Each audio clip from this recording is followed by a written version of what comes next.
दोस्तों नमस्कार। दोस्तों 24 मई को एक प्रेस कॉन्फ्रेंस में जो नीति आयोग के सीईओ है BVR सुब्रमण्यम, तो उन्होंने कहा कि भारत दुनिया की चौथी अर्थव्यवस्था बन चुका है जापान को पछाड़कर। तो अब इस उपलब्धि पर क्या खुशी मनाएं, जश्न मनाएं, क्या किया जाए? क्योंकि जापान तो महज 10-12 करोड़ लोगों का देश है। उसकी जीडीपी और ज़्यादा अंतर नहीं है जो भारत की जीडीपी और जापान की जीडीपी है। जो IMF और ये जो सुब्रमण्यम हैं BVR सुब्रमण्यम, उन्होंने कहा कि ये हम नहीं कह रहे हैं, ये वर्ल्ड मॉनेटरी फंड यानी विश्व क्या कहते IMF इंटरनेशनल मॉनेटरी फंड, अंतर्राष्ट्रीय मुद्रा कोष ने ये कहा है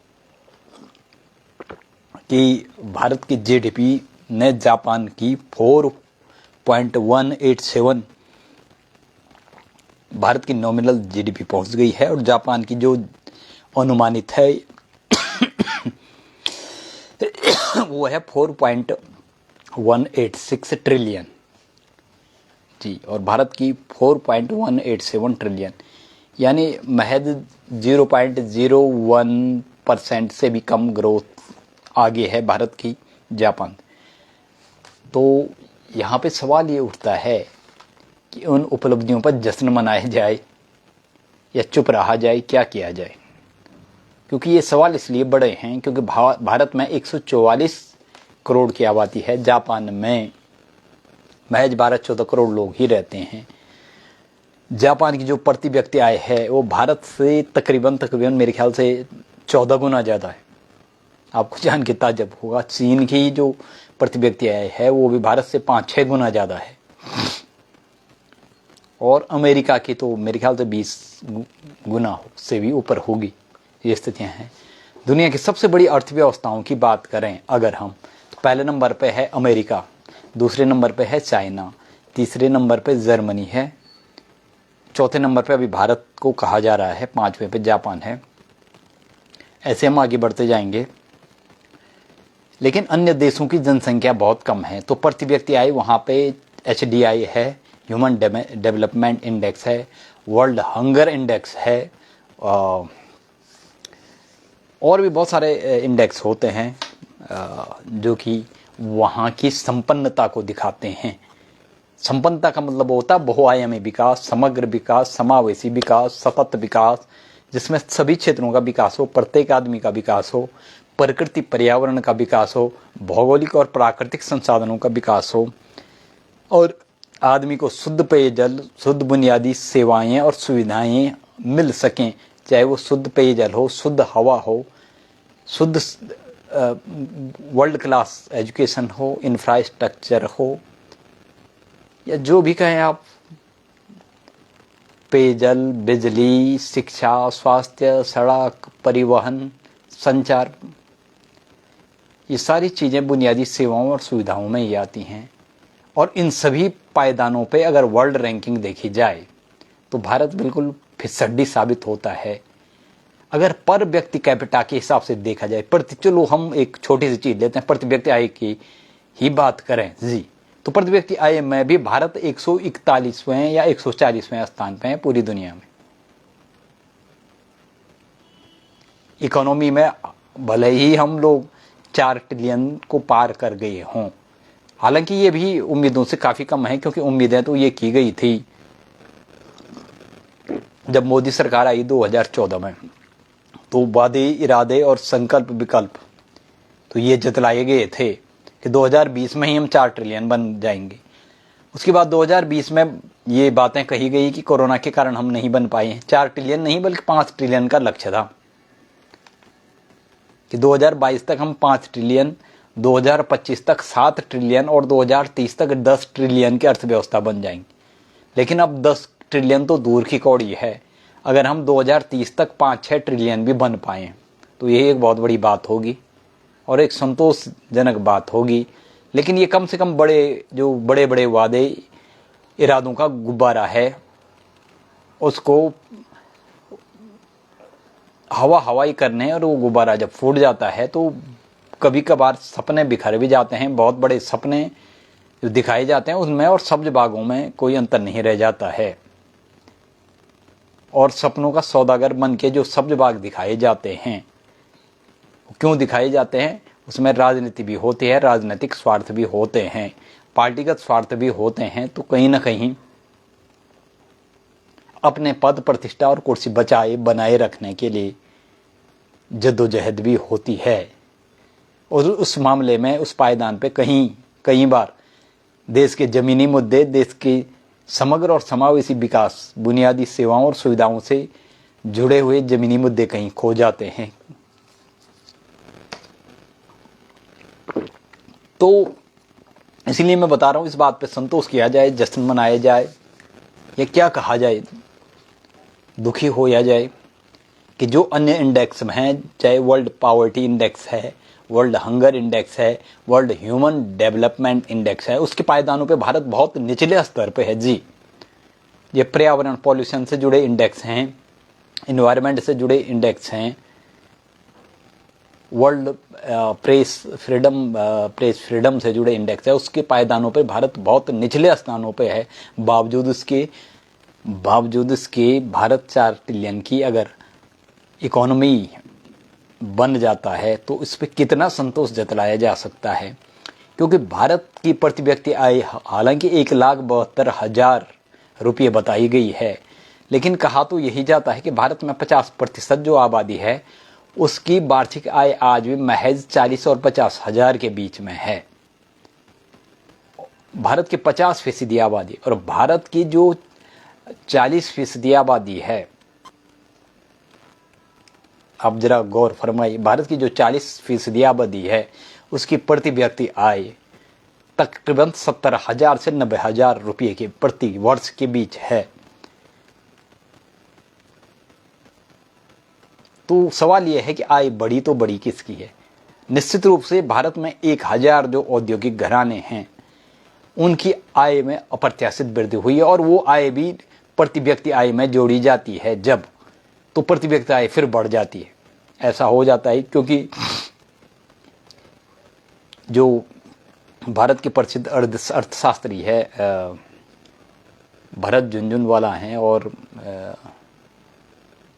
और भी लोग हैं, उन्होंने कहा है कि अगर हम स्टेडियम में हैं, स्टेडियम में जितने लोग हैं उनकी प्रति व्यक्ति आय सबकी, माना कहीं कोई मैच चल रहा है, स्टेडियम में सारे लोग बैठे हुए हैं, उन सब की प्रति व्यक्ति आय औसतन 40,000 रुपये हैं। अचानक वहां पे अडानी और अंबानी आते हैं, तब प्रति व्यक्ति आय अचानक से 10 लाख 20 लाख हो जाती है। तो ऐसा ही है भारत में। जो भारत में 10% इंडस्ट्रियल हैं, 10% कॉरपोरेट घराने हैं, और 10% उनके साथ और भी पूंजीपति जो बड़ी नौकरी पेशा वाले हैं या अन्य भी जो व्यावसायिक लोग हैं, वो 20% मान के चलिए आप। 10% इंडस्ट्रियल हो गए, 10% जो अन्य लोग पूंजीपति लोग हैं, 20% लोग हैं जो भारत की 80% जीडीपी को भी कंट्रोल करते हैं, उनके पास है, और 80% जो कैपिटा है, इनकम है, वो भी उन्हीं के हाथ में है। बाकी 80% लोग ऐसे हैं कि अगर उन 20% जो सुपर रिच क्लास और रिच क्लास है उसको अलग कर दिया जाए तो प्रति व्यक्ति आय बमुश्किल 50-60 हजार से ज़्यादा आएगी ही नहीं, या ज़्यादा से ज़्यादा 70-80 हजार। लेकिन उन लोगों के, जो सुपर रिच और रिच क्लास के लोग हैं भारत में, उनकी संख्या जितनी भी हो, बताए तो यही जाता है कि उनकी संख्या ज़्यादा से ज़्यादा 50 लाख से 1 करोड़ के बीच है। तो वही लोग हैं जिनके कारण भारत की प्रति व्यक्ति आय अचानक से बढ़ जाती।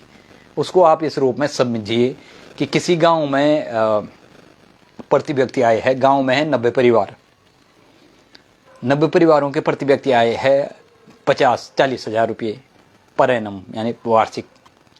लेकिन अचानक से उस गांव में 3-4 इंडस्ट्री लगाते हैं, बस जाते हैं, और उनकी वार्षिक आय है 50 लाख से लेकर 1 करोड़ के बीच।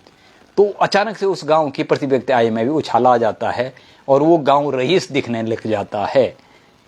उन 5-10 उद्योगपतियों के आने से जो प्रति व्यक्ति आय 40,000 थी वो रातों रात वहाँ बढ़ के 8-10 लाख पहुँच जाती है जी। तो यही भारत में भी होता है। भारत में एक बड़ा सा गांव मान लीजिए, इसमें जो 50 लाख उद्योगपति, प्रभावशाली लोग, ब्यूरोक्रेट्स, नेता हैं, उनकी आय अरबों खरबों में होती है। और नेता भारत में तकरीबन 80% नेता ऐसे हैं जो करोड़पति हैं। भारत में तकरीबन 60% नेता ऐसे हैं जो अरबपति खरबपति हैं। तो उनकी आय में तो इजाफा होता है और उनकी आय के कारण भारत की प्रति व्यक्ति आय बढ़ जाती है। वरना अंतर्राष्ट्रीय जो इंडिकेटर हैं और रिपोर्ट्स हैं, इंडेक्स हैं, उसमें भारत की स्थिति बहुत फिसड्डी है। चाहे वो एयर पॉल्यूशन हो, सॉयल पॉल्यूशन हो, इन्वायरमेंटल पॉल्यूशन हो, वाटर पॉल्यूशन हो, किसी भी प्रकार का प्रदूषण हो। प्रदूषण में भारत दुनिया के सबसे प्रदूषित देशों में है। सबसे प्रदूषित शहर भी भारत में ही हैं दुनिया के जी। भारत या दक्षिण एशियाई देशों में, चाहे वो बांग्लादेश हो, चाहे वो पाकिस्तान हो या भारत हो। तो ऐसे में हम क्या खुशी मनाएं, संतोष मनाएं या क्या करें? 4 ट्रिलियन इकोनॉमी होने पर, $4 ट्रिलियन, क्योंकि $4 ट्रिलियन बहुत ज़्यादा नहीं होता। चीन से तुलना की जाए, चीन की आबादी भारत से कम है। 142 करोड़ चीन की आबादी पे 144 करोड़ भारत की आबादी। अगर तुलनात्मक अध्ययन किया जाए तो वहाँ की जीडीपी तकरीबन 17-18 ट्रिलियन तक है। मेरे ख्याल से अब 20 ट्रिलियन, शायद 20-22 ट्रिलियन तक भी पहुँच जाए उनकी। लेकिन भारत की जो जीडीपी है वो 2-3 ट्रिलियन के आसपास ही झूल रही है पिछले 5-7 सालों से। उससे 3-4 ट्रिलियन के आसपास ही झूल रही है, या जो चाहे आप वो कहें, लेकिन उससे आगे कभी निकल नहीं पाती है। आबादी के हिसाब से तो भारत की जीडीपी भी तकरीबन चीन के बराबर न सही, लेकिन 10 ट्रिलियन से के आसपास या उससे ऊपर तो होनी ही चाहिए थी, तब जाके हम भारत को संतोषजनक स्थिति में मानते। तो सवाल यह है कि आय किसकी बढ़ी, किसकी इनकम बढ़ी, किसकी पूंजी बढ़ी, किसकी संपत्तियां बढ़ी, एसेट्स बढ़े? सिर्फ नेताओं के, मंत्री संतरियों के, नौकरशाहों के और उनके साथी कॉरपोरेट घराने हैं जो उद्योगपति, व्यापारी, व्यवसायी, उन्हीं की इनकम बढ़ी है दोस्तों। ये जो ऑर्गेनाइज और अनऑर्गेनाइज फील्ड में जो भी लोग काम कर रहे हैं, उनकी इनकम बहुत ज़्यादा नहीं बढ़ी है विगत 20 सालों में देखा जाए तो। नेताओं की, जनप्रतिनिधियों की आय और संपत्तियों में जहां 100 गुना वृद्धि हुई है, 50 गुना वृद्धि हुई है, वहां आम आदमियों की, चाहे वो एम्प्लॉयमेंट के उसमें हो, वो पर मैन कैपिटा हो, वो किसी भी रूप में हो, वो शायद 2-3 गुना ही बड़ी होगी, उससे ज़्यादा बड़ी नहीं होगी, चाहे वेतन के रूप में हो। तो सवाल ये उठता है कि इस जो आंकड़ा अभी आया है, वो जो सुब्रमण्यम साहब हैं, उसके सीईओ, वो कहे तो बड़े गर्विले स्वर में कह रहे थे, BVR सुब्रमण्यम, नीति आयोग की, बड़े गर्विले, और RBI से भी ये बयान आता है, RBI शक्तिदास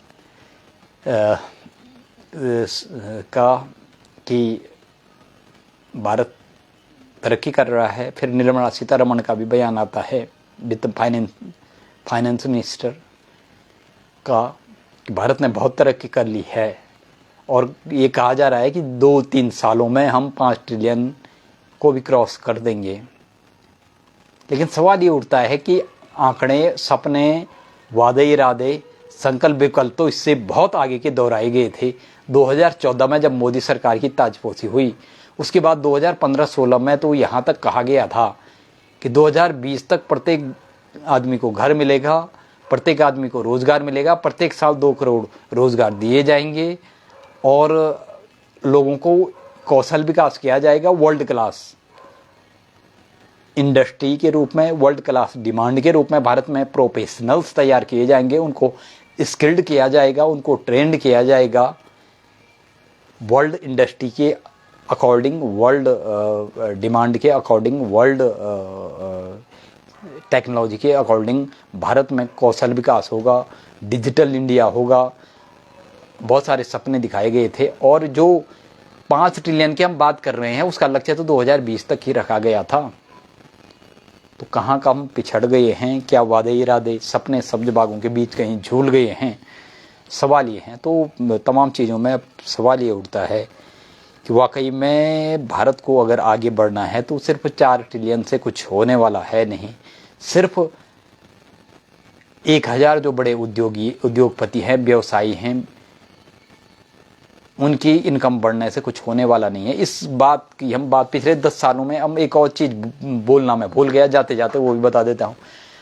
अंबानी का जो 2014 में जब नरेंद्र मोदी आए थे, उस समय मुकेश अंबानी का जो नेटवर्थ थी वो थी $22 अरब। लेकिन आज की डेट में लगभग मेरे ख्याल से 116-17 अरब डॉलर के आसपास उनका नेटवर्थ है। तो आप लगा सकते हैं कि कितनी गुना वृद्धि हुई है। लगभग 7-8 गुना 10 सालों में, लगभग 6-7-8 गुना। हाँ, और अगर अडानी की बात करें तो अडानी की तो बहुत ही कम थी। अडानी की बात करें तो 2014 में उनकी नेटवर्थ मुश्किल से मेरे ख्याल से 5-6 बिलियन से अधिक नहीं थी। आज की तारीख में लगभग 120 अरब यानी बिलियन डॉलर की उनकी नेटवर्थ है, 120 अरब की। तो आप लगा सकते हैं कि कितना गुना वृद्धि हुई है। आप इस चीज़ का खुद अनुमान लगा सकते हैं कि ये जो 7 का आंकड़ा था वो अगर 120 तक पहुंचता है तो लगभग कह सकते हैं आप कि 12-14 गुना बड़ी है इनकम। तो जो बड़े इंडस्ट्रियल है, कॉरपोरेट घराने हैं, उनकी इनकम बहुत ज़्यादा बड़ी है, कई गुना बड़ी है। आम आदमी की तरक्की वैसी है नहीं जैसा दिखाया जाता है। तो सवाल ये है कि फिर भारत का विकास, जो विकेंद्रीकरण की परिस्थितियां हैं, समग्र और समावेशी विकास की जो परिस्थितियां हैं, सतत विकास की जो परिस्थितियां हैं, समावेशी और समग्र विकास का मतलब होता है नीतियों के आश्रय, पूंजी के आश्रय, श्रम और शक्ति के आश्रय, नौकरियों के आश्रय, स्किल और ट्रेंड प्रोफेशनल्स के आश्रय, एम्प्लॉयमेंट के आश्रय, ऐसा विकेंद्रीकरण किया जाए ताकि प्रत्येक आदमी का कौशल विकास किया जाए और उसके अनुसार उसको रोज़गार, उसके एजुकेशन और स्किल के अनुसार उसको रोज़गार मुहैया करवाए जाए। यानी पूंजी शक्ति संसाधनों का विकेंद्रीकरण, वो एक आदमी के पास जमा न रहे। ऐसा न हो कि एक आदमी के संपत्तियों में बिना कुछ किए ही उसके लिए राहें इतनी आसान बना दी गई हैं कि एक दिन में ही अरबों खरबों का उसके पास आ रहा है और अन्य लोगों पिछड़ते जा रहे हैं। और अगर अंतर्राष्ट्रीय रिपोर्टें देखें तो भारत में आर्थिक असमानता यानी गरीब और अमीरी के बीच की 2 दरारें हैं, वो जितना 1948 में थी महीन लकीर, वो महीन लकीर एक दरार बनी और वो बड़ी दरार के बाद एक खाई की शक्ल ले चुके हैं। बड़ी खाइयाँ हैं, बड़ी विसंगतियाँ हैं और जो विषमताएं हैं, विसंगतियाँ हैं गरीबी अमीरी के बीच, वादे इरादों के बीच, सपने सब्ज बागों और हकीकतों के बीच वो खाइयाँ बढ़ रही हैं। वो दरारें खाइयाँ बन गई है, वो खाइयाँ भी बढ़ रही हैं। तो उनको पाटने के लिए विकेंद्रीकरण की नीतियाँ अपनाई जाए तो अपनाई जाए। कैसी अपनाई जाए, कौन अपनाएगा, किस रूप में अपनाएगा और कैसे वो नीतियाँ बनाई जाएंगी प्रभावी ढंग से, कैसे उनका क्रियान्वयन यानी रेगुलेट उनको किया जाएगा, कैसे उनको इम्प्लीमेंट किया जाएगा, ये सवाल रह जाते हैं। तो दोस्तों फिर चलते चलते फिर वही बात आती है कि IMF के आंकड़ों, IMF ने ही ये आंकड़ा भी दिया है। IMF हो, वर्ल्ड बैंक हो या WHO हो या ऐसे बहुत सारे जो दुनिया में जो UNO से जुड़े हुए तमाम जो उसके विंग्स हैं, तमाम डिपार्टमेंट हैं, तमाम अन्य भी संस्थाएं हैं, वो समय समय पे जो रिपोर्टें देती है उसमें भारत दुनिया के 100 देशों में भी नहीं ठहरता है। तो इस बात पे कितनी जश्न मनाई जाए, कितनी तसल्ली की जाए कि हम 4 ट्रिलियन की इकोनॉमी या जीडीपी वाले देश हो चुके हैं, जबकि भारत के प्रत्येक व्यक्ति पे लगभग 1,25,000 रुपये का कर्ज है। मेरे ख्याल से 1,000 अभी बढ़ते बढ़ते 1,35,000 तक वो चीज़ पहुंच चुकी है। यानी भारत में तकरीबन 2 लाख करोड़ तक का कर्जा है, जबकि भारत की जो अर्थव्यवस्था है वो लगभग 4 लाख करोड़ की है। तो आप लगा सकते हैं कि लगभग 50% से ज़्यादा कर्जा भारत पर है, और प्रत्येक व्यक्ति पे भारत में 1,35,000 का कर्जा है। तो आप लगा सकते हैं कि इन तमाम जो हमें अच्छी तस्वीर है, उजली तस्वीर है, उभरती हुई तस्वीरें दिखाई जाती हैं, उसके पीछे का जो काला स्याह सच्चाई है उसको क्यों दबा दिया जाता है, क्यों वो उजागर नहीं हो पाती है, या उसको उजागर होने नहीं दिया जाता है। अगर उजागर होती भी है तो फिर उसको दबाने की तमाम कोशिशें की जाती हैं। पूरा ब्यूरोक्रेसी, डेमोक्रेसी,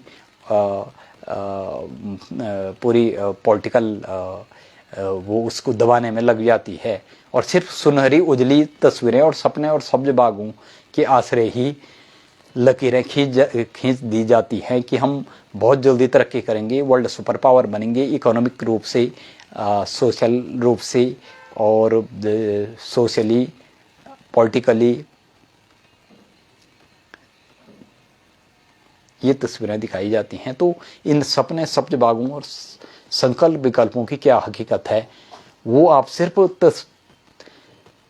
तस्वीर का एक पहलू मत देखिए। तस्वीर के कई पहलू हैं, उन कई पहलुओं को देखने के लिए एक बार तमाम चीज़ों का विश्लेषण करना पड़ता है। कड़ी दर कड़ी बहुत सारी चीज़ें जोड़नी पड़ती है, क्योंकि कड़ी दर कड़ी बहुत सारी चीज़ें जोड़ने के बाद, समझने परखने के बाद जो कड़ी दर कड़ी एक माला बन जाती है, उसके बाद तस्वीरें साफ हो जाती है कि क्या हकीकत है, क्या अफसाना है, क्या सपने हैं, क्या सब्ज बाग है, और क्या सपनों और सब्ज बागों की हकीकत है, क्या संकल्प विकल्पों की हकीकत है, और देश की ज़मीनी हालात हैं तो हैं क्या, किस रूप में हैं, और उसके लिए कौन जिम्मेदार है, कहाँ देश जा रहा है, किस ओर देश जा रहा है, आत्मनिर्भरता स्वावलंबन की ओर जा रहा है या दूसरों पर निर्भरता की ओर बढ़ रहा है, ये देखना बाकी है। सवाल कई हैं, सवालों के आसरे तमाम चीज़ों पे हमारा पोस्टमार्टम लगातार जारी है, जारी रहेगा। नए मुद्दे होंगे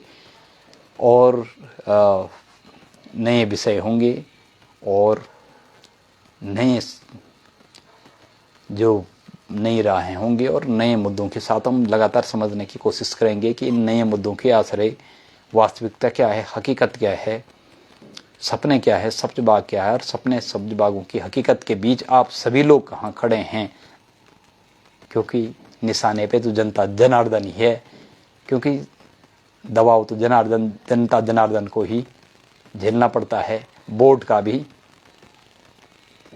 और देश की तरक्की के सपनों का भी, और तरक्की के पीछे की स्याह हकीकत का भी, अच्छे दिनों का भी तो बुरे दिनों का भी, क्योंकि भुगतना और झेलना तो जनता को ही है। अंततः अनिवार्यतः निर्णायक रूप से निशाने पे जनता ही है। सोचिए, समझिए और परखिए जरूर। बहुत बहुत शुक्रिया। नमस्कार। जय हिंद, जय भारत, वंदे मातरम।